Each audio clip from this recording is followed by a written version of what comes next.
There's a version of me that could push through anything, and I did for years. I could engineer a six-figure launch down to the dollar, hit a revenue goal on demand. My old motto really was exceed the bar. I look up the stats, I would learn the benchmarks, then I would do whatever I had to do to beat them. And that mindset really shaped everything for me, how I built, how I carried, how I coped. Really, my whole sense of self-identity was rooted in that all through college, my corporate career as an engineer, and especially I carried that mindset with me into entrepreneurship. I carried the weight of managing the household logistics, tracking the moving pieces no one else was talking about, the bills, the birthdays, the grocery list, the mental calendar of who needed what and when. And on top of that, I was building and scaling a business from scratch, navigating rocky relationships and holding the emotional weight of it all with a detailed plan in hand.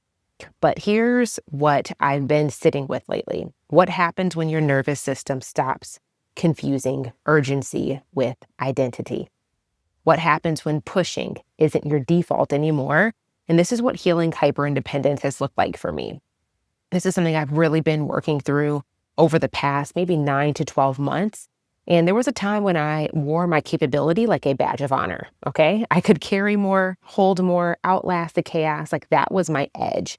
And that really was my identity. So now when I intentionally choose to do less, when I say no to pushing, when I walk away from the race, it can feel like this shrinking experience for me, which has really been hard to hold, even when I know I'm not. But here's the tension I've been sitting with. Just because I can doesn't mean that I should. Just because I know how to push doesn't mean that that version of me is still who I want to be. And that version of me feels further and further away. And that's brought up a new kind of discomfort that I've been learning how to sit in, because when you choose a different path, when you decide not to chase the same version of success everyone else is posting about, it's so easy to feel othered. Like you suddenly are on the outside of a club you helped to build and who I feel like you used to be the president of. And if I'm being really honest, it's not, I'm not just starting to notice a pattern, but really this is a pattern that I haven't really named yet for myself. What I've noticed that I had been doing repeatedly is that as soon as I get comfortable, as soon as things feel really secure and feel really steady, I feel this inner tension and this inner turmoil that I am not doing enough. I'm playing too small. I'm being irresponsible. I'm going to lose everything that I've built. And then my default thought is that you need to stretch your edge again. Like, oh, things are comfortable. That means you're not working hard enough. That means you need to push yourself to the edge of what you can tolerate. Oh, things are feeling really steady and feeling kind of manageable. Red alarm. Woo woo. You need to do more, push harder, like put more on your plate. And before I get into the rest of this episode, I just want to say thank you so much for tuning in. I am really excited to break down this whole healing from my hyperindependence with you. And I do want to take a moment just to shout out those of you who have been leaving a review lately. It just means so much to me.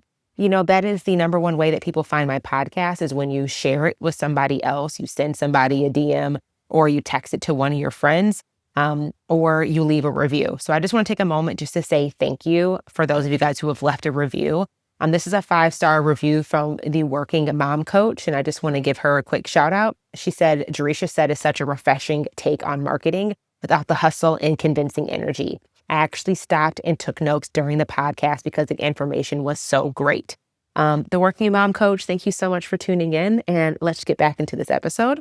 So the moment things feel steady, a part of me looks for the next mountain to climb. And that has been a repeated pattern that I have noticed about myself. Not always because I want more, but because ease still feels super unfamiliar. It feels untrustworthy even. Like if I don't stretch myself, I'm somehow slipping, I'm somehow playing small, I'm somehow putting at risk everything that I've created for myself. I'm putting my security at risk. And I'm learning to sit with that discomfort instead of reacting to it.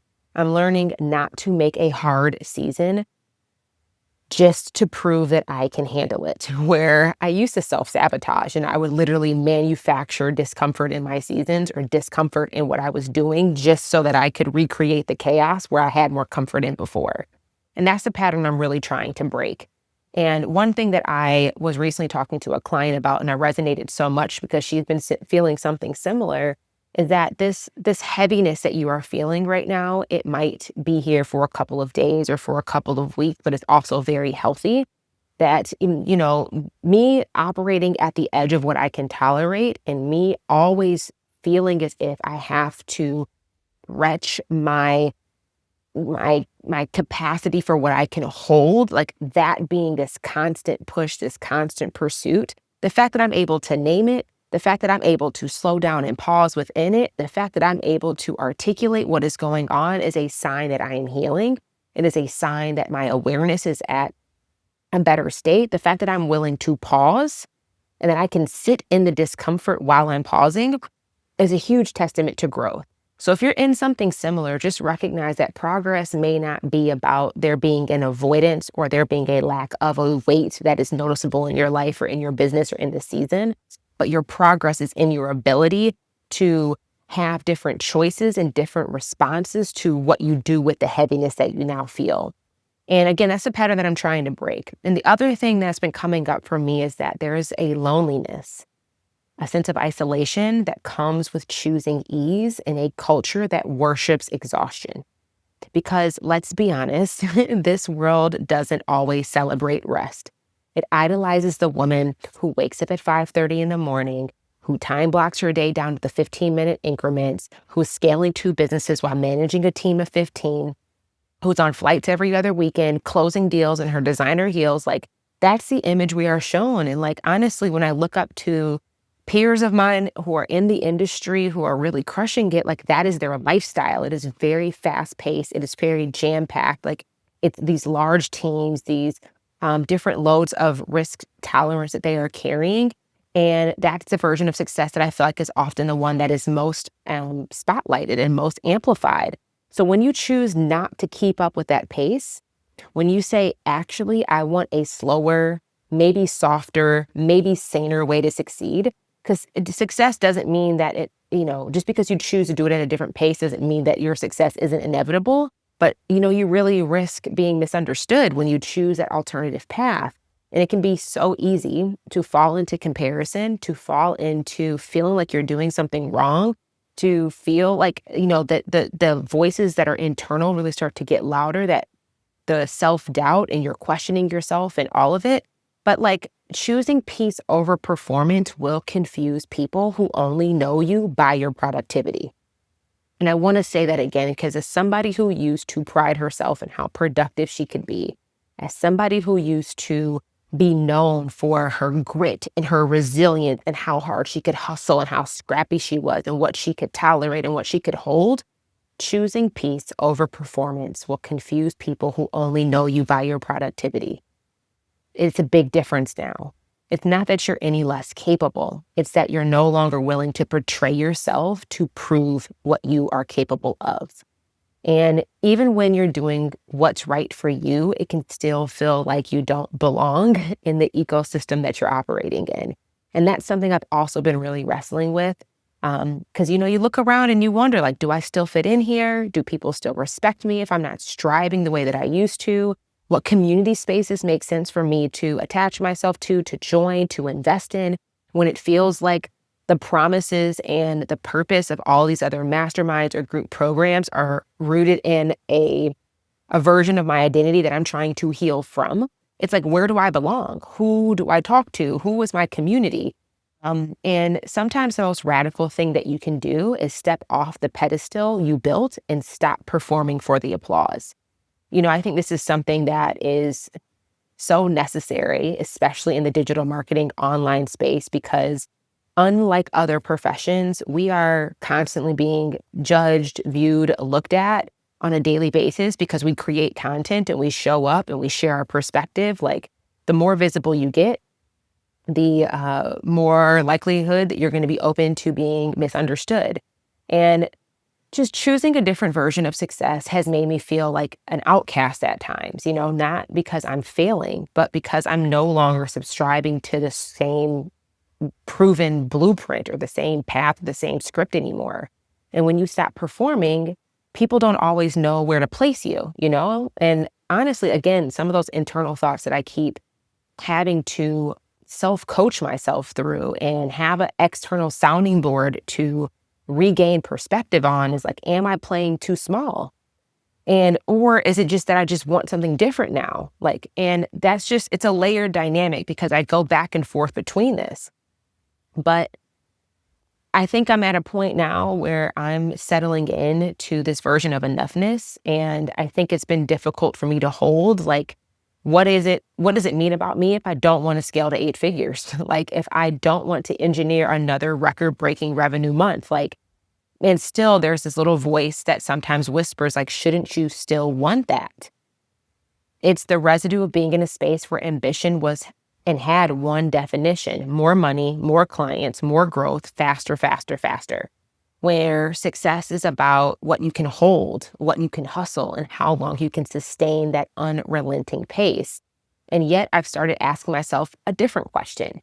And you've heard me talk about this over the past handful of episodes, or sprinkled throughout the episodes in the podcast over the past year, because I've really been asking myself different questions. And I'm just here to tell you I'm still wrestling with the tension of being okay with a different version of success than what I have anchored my identity to over the past 8 years. But what if more means something different now to me, which is what it feels like it does? You know, more looks like having the energy to be present with my partner, to show up for my family.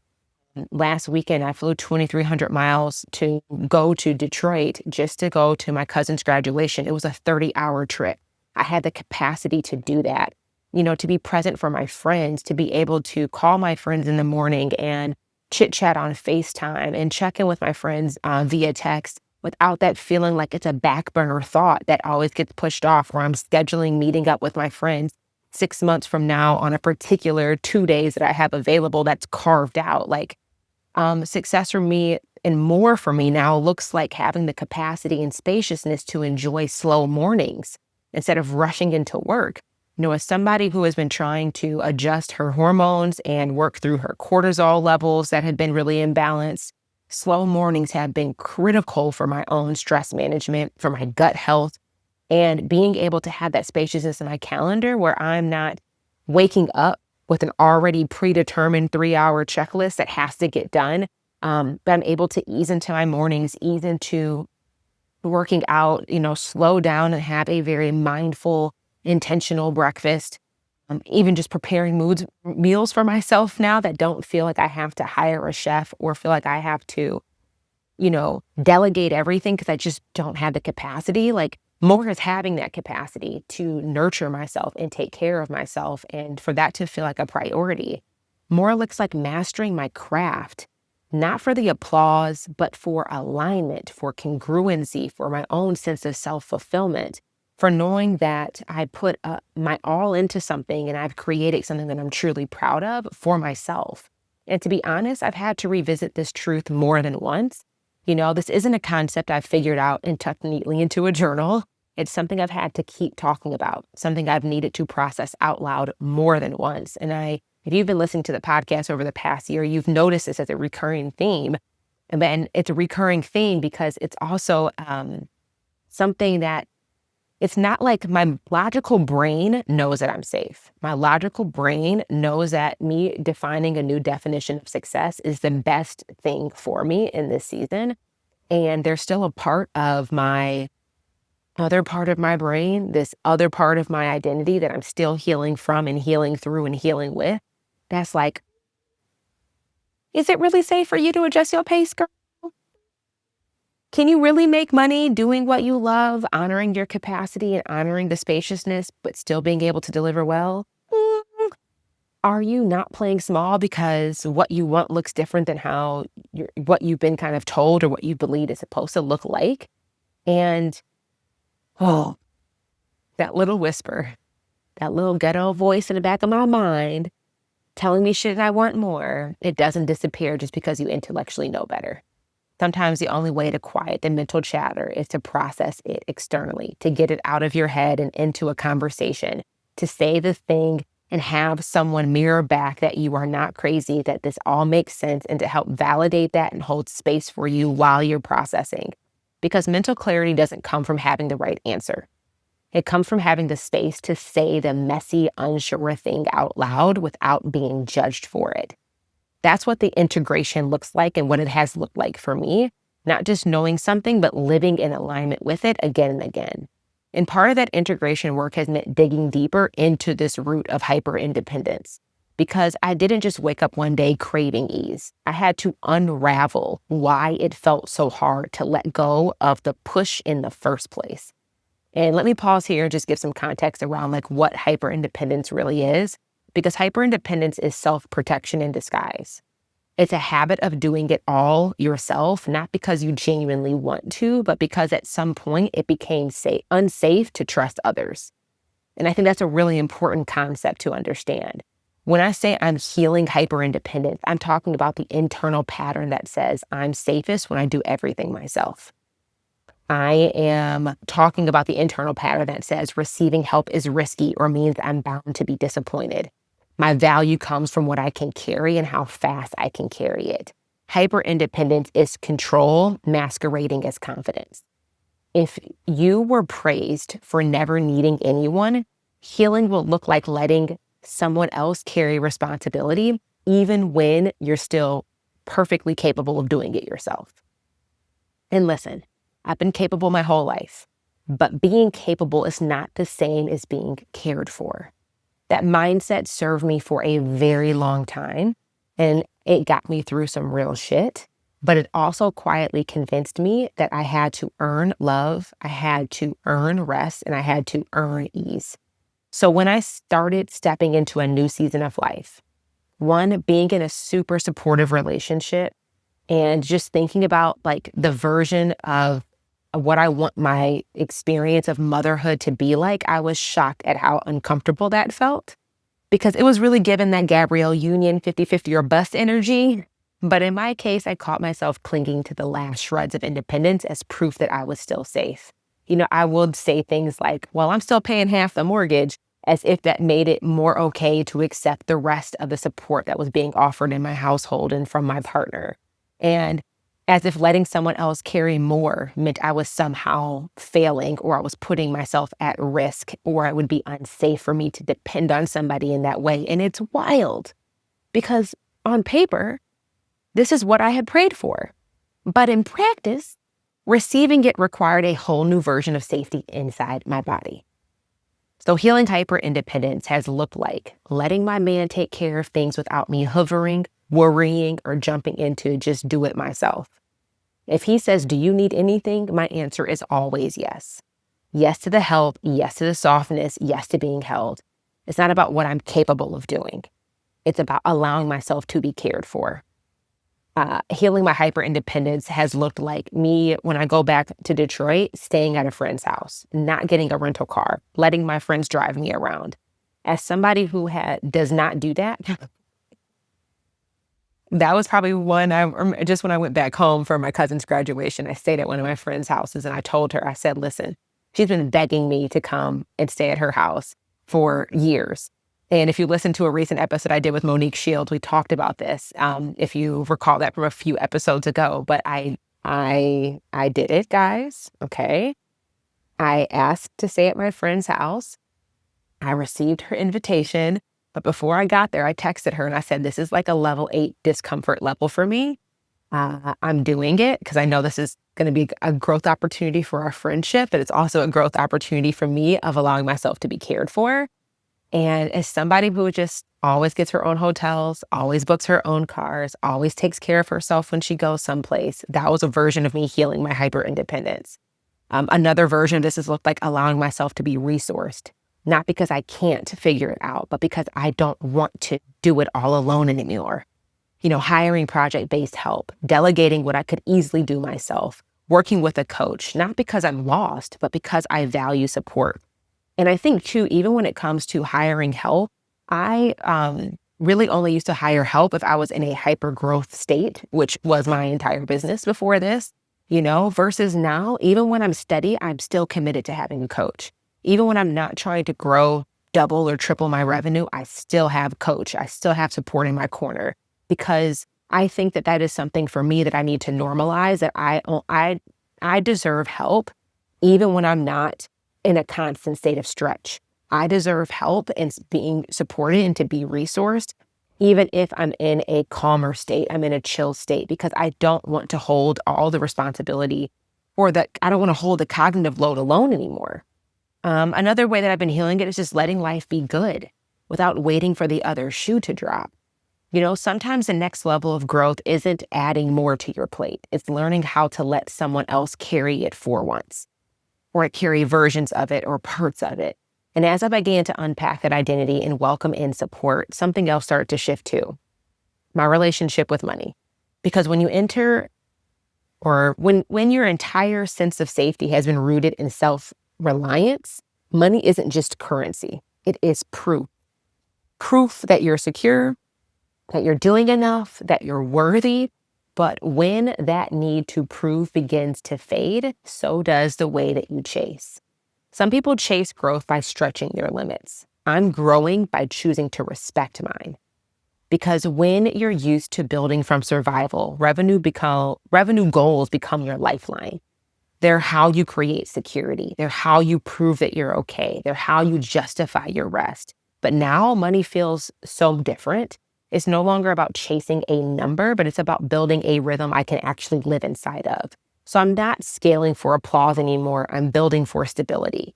I'm no longer interested in maxing out my risk tolerance just because I can. I've done the season of high risk, high speed, high stakes.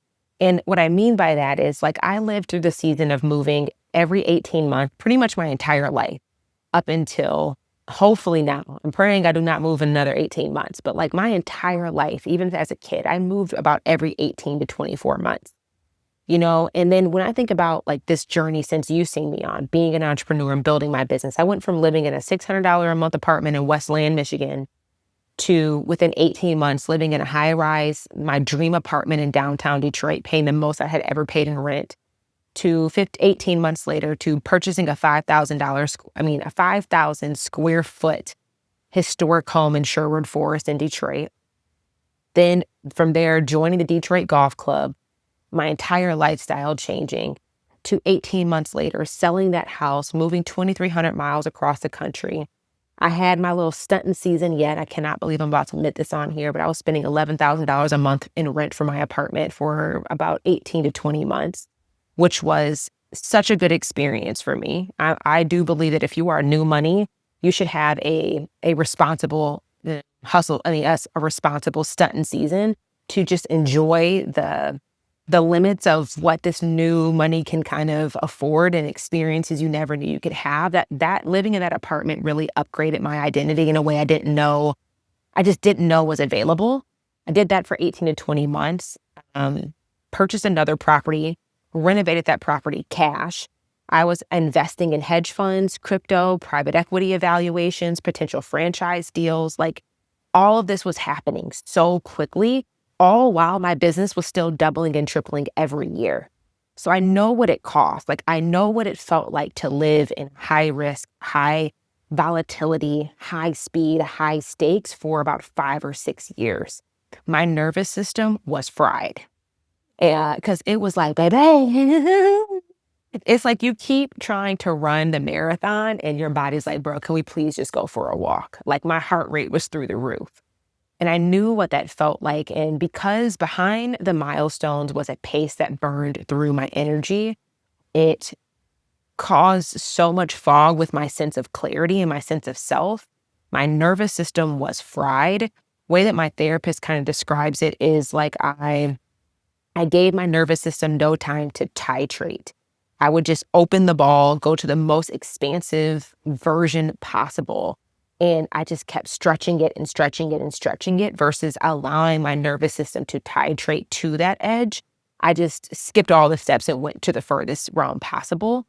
And it was a cycle of self-abandonment is what also started to happen, of following blueprints that I never paused long enough to ask myself if I even wanted in the first place. I was attaching myself to versions of success that I never checked in with myself to even ask, is that an outcome that you even want? I was outsourcing my self-trust, waiting for someone else to give me permission or to validate my ideas. Like, it created such a divide with what I was doing in who I was and my ability to trust myself in that. And also living at the edge of what I could tolerate for so many years and constantly stretching the limits of what that was, it made me terrified to slow down. Like I became very, very afraid of a slower pace because the slowness, when you are so used to moving at such a high speed, felt so disorienting.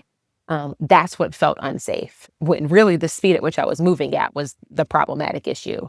So I don't need volatility to prove that I can weather it. That has been a core truth that I have been learning in this season, that I need steadiness to prove that I'm safe without it. There's nothing cute about choosing and chasing chaos, which, hand raising up, that's what I had been doing. I used to see risk as power. Now I see power in having options and breathing room. So now the question I ask myself is simple, is what's actually sustainable and what is it that you actually want in this season of life, in this season of business, for where you're at right now? Like, what are you happy with? And I've already proven that I can outpace the pressure. I don't want to scale faster. I want to scale without betraying myself. I used to tolerate chaos for the payoff. Now I'm building a life that doesn't require a 12-month sabbatical for recovery, okay? So I used to treat my business like a race, like every launch, every quarter, every year was run faster, beat your last record, and stay ahead. And that was the only speed that I knew. Sprinting was the strategy. Overachieving was the baseline. And I wanted to prove that I could. Now, I ain't trying to win. I'm not even trying to win a race anymore. I don't even want to run a race. I'm focused on staying in my game, on building something that I want to last in.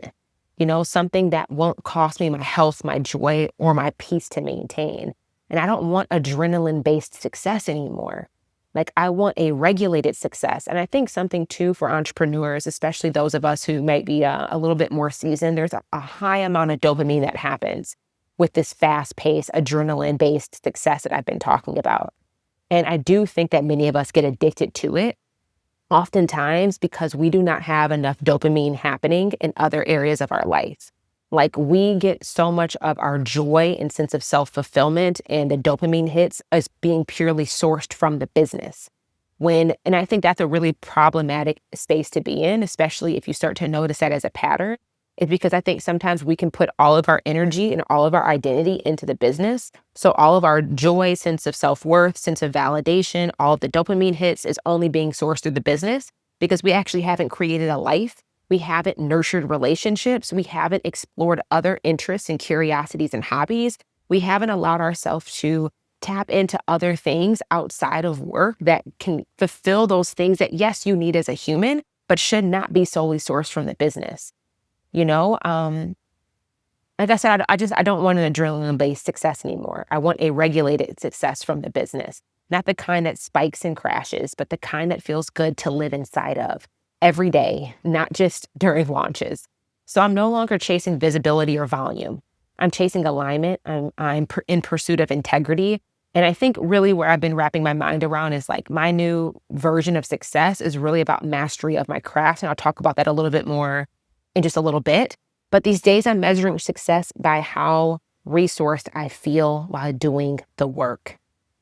I am measuring success by how resourced I feel while doing the work, by how honest I can be in my delivery, by how much of myself I get to bring to the table without burning out trying to prove anything or trying to keep up with anyone or anything like that. Like, self-mastery is the new metric, and the work is really the reward. It's a byproduct of me remaining committed to myself. And when I stopped performing to prove something and started creating from a place of clarity and calm, guess what happened? The money still came. The money is still coming. In fact, it flowed so much more freely. It flowed so much more easily. Like, it felt so much more pleasurable, to be quite honest. The happier I felt, the more grounded I became, the more naturally my business grew. Not just in revenue or client count, but in fulfillment, in spaciousness, in ease, in the caliber of the client relationships that I was attracting. Because I wasn't gripping, I was not grasping, I wasn't trying to force results or outpace my capacity. I was offering. I was showing up from wholeness instead of hustle. I was creating from desire and not desperation. And people felt that. My clients felt that. I felt that. And I know you do too. You can always tell when somebody's operating from peace instead of pressure. And I want to be honest with something else too. There was a time that I judged other women who had this type of support that I'm talking about. I think it was because there was a part of me that just could not understand the concept that that was somebody else's like day-to-day reality. Like women who had husbands that funded their businesses or were the financial providers in their household, and any money that they made was really nice to have money. It wasn't needed money. Women who came from trust funds or very generous parents, or who had these safety nets that let them leap without looking. Like women who didn't have to run the numbers 5 times before reminding themselves they were financially safe. Like who could just take big risks, mess it up, and still land on their feet because someone else was there to catch them. Like the concept of that, like I knew that those people existed. I just did not understand it. And there was a part of me that either I'm not sure if it was a judgment or, a level of enviousness. It was a level of confusion because it was just something that was so out of the realm of what I even knew how to experience or anything that I had personally felt. And I used to just tell myself like, bro, we are not the same. Like we got different starting lines. And I think that was something too, was like, I felt like I was so far behind the starting line that I saw so many other women starting at. I felt that was something else I had to prove. Like I had to catch up. I needed to, what these other women got to benefit from previous generations, I needed to do in a short time frame. Like I couldn't wait until my kids benefited from this. I needed to do it now. And that's what also contributed to the speed at which of the pressure that I put on myself, because I felt like I was so far behind the starting line. I felt like I was my own safety net. I didn't have other people that I could rely on or depend on to take risks or to show up for me financially. I literally could not afford to make a mistake. If I made the mistake, I couldn't afford to try again. And that was a very real reality for me for a long time. And I used to really think that, hey, like we're not the same. And for a long time we weren't, I was an accidental breadwinner in my previous marriage. I was the one who really made it work in my family, like my family dynamic. They call me when problems arise. I was the one with no fallback plan. I carried the weight and I held it all. And that had been my story for years. So yeah, I held some distance. Like, I held some judgment, if I'm being really honest. Maybe even just some quiet resentment. But now I'm becoming the woman I used to judge. I'm becoming the woman I used to silently resent. And that's been a lot to unpack, because that is what I prayed for, a partner who supports me, a partner who bears the risk and the responsibility financially in our household. I, prayed for a life with more softness than strain. I prayed for a business that doesn't demand my constant force to stay afloat and for me to feel safe and believing that is true. But now that I have it, I'm getting married. I hope motherhood is in the horizon, in the short horizon. After taking a sabbatical and redesigning my business, like I'm facing a new challenge, releasing the belief that I have to do it all alone to be worthy of it. And I'm learning to sit in this new identity, not with guilt, not with shame, but with softness, with gratitude, with openness. And sometimes a breakthrough isn't earning more. It's allowing yourself to receive what you no longer have to hustle for. I'm allowed to be supported. I'm allowed to be well-resourced. I'm allowed to make decisions from desire and not just survival. I'm allowed to let it be easier now. I'm allowed to be this woman. And maybe that's the part no one tells you, that letting yourself be supported softens everything. That releasing control doesn't mean that you lose yourself. It means you finally get to meet the version of you that doesn't have to hold it all. So if you've been in a similar place, or maybe holding similar judgment like I used to, where your ambition is shifting, where your desires are changing, where your body is asking you for something gentler, where you're no longer available for proving, welcome to the club. This is the work. This is what it looks like to build from enough, to create from fullness, to chase mastery instead of metrics. And I just hope that this conversation allows us to normalize this a little bit more. And to allow us to expand the definition of what success means, to name this as growth and for us to count it as growth, because healing hyperindependence doesn't mean that you lose your edge. It means you finally learn how to use it with discernment. And that's the version of success I want to build from now. A success that's sustainable, spacious, rooted in truth. And that's more than enough for me. So I hope you enjoyed this episode. If you have any downloads or insights, feel free to pop it in the comments, to send me a DM over on Instagram. I'm at Jereshia Hawk. Let me know what you think and if you're navigating something similar. But I will see you in the next episode. I hope you have a blessed rest of your day, and I'll talk to you soon.